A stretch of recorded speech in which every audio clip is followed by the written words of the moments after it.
Ankleshwar જીઆઈડીસીમાં Paritosh apartment નીચે તેમજ મારુતિ કોમ્પ્લેક્સની 15 દુકાનોમાં તાળા તૂટ્યા હોવાની ચોંકાવનારી ઘટના સામે આવી છે. સમગ્ર ઘટના કોમ્પ્લેક્સમાં લાગેલા સીસીટીવીમાં કેદ થઈ હતી. અંકલેશ્વર જીઆઈડીસી રહેણાંક આવેલ પારિતોષ એપાર્ટમેન્ટ નીચે તેમજ મારુતિ કોમ્પ્લેક્સની મળી 15 જેટલી દુકાનોના તાળા ગત રાત્રિ દરમિયાન તૂટ્યા હતા. બે શોપિંગ કોમ્પ્લેક્સની અનેક દુકાન ચોરીના ઈરાદે તાળા તોડવાના પ્રયત્નો થયા હતા. સમગ્ર ઘટના કોમ્પ્લેક્સમાં લાગેલા સીસીટીવીમાં કેદ થઈ જવા પામી હતી, જેમાં બે યુવક એક પછી એક દુકાનના તાળા તોડી દુકાન અર્ધ શટર ઊંચું કરી અંદર પ્રવેશી રહ્યો હોવાનું જોવા મળ્યું હતું. જેઓ બે કોમ્પ્લેક્સમાં 15 જેટલી દુકાનોના તાળા તૂટ્યા હતા, પણ ઝાઝા રોકડ હાથ ના લાગતા તસ્કરોનો નિષ્ફળ જોવા મળ્યો હતો.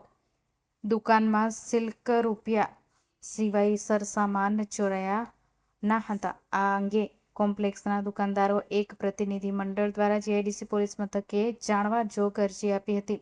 સમગ્ર ઘટના સીસીટીવી ફૂટેજ પણ સામે આવ્યા હતા, જેના આધારે પોલીસે તપાસના ચક્રો ગતિમાન કર્યા છે, તેમજ રાત્રિ પેટ્રોલિંગ અને વધુ સઘન બનાવવાની બાહેધરી દુકાનદારોને આપી છે. શાક માટે આટલી દુકાનોના તાળાઓ તૂટતા દુકાનદારો વર્ગમાં ચિંતા જોવા મળી હતી. જોકે ગત રાત્રિની ઘટનામાં કોઈ માલ મત્તાની ચોરી થવા પામી ન હતી. હું ડૉક્ટર પ્રિયકાંત, મેં મારુતિ કોમ્પ્લેક્સમાં રાતના 3:40ના ટાઈમ પર પેલી દુકાન મારી Shriji clinic, nice boutique, lifeline medical,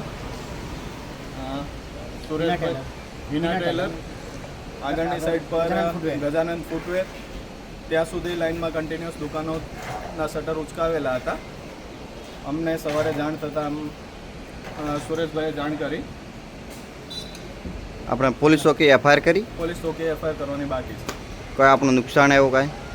નુકસાનમાં મારા ક્લિનિકમાંથી કેસ અમાઉન્ટ ગયેલી છે, જે છૂટા પૈસા હતા, અંદાજિત 3 થી 4 હજાર જેવા હશે,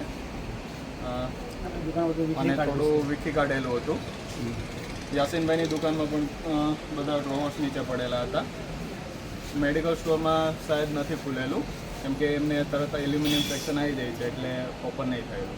મારી દુકાન હિના ટેલરમાં શટર ઊંચું કર્યું હતું, અંદર જવાની કોઈ શક્યતા નહોતી, એટલે લોકો જઈ શક્યા નથી.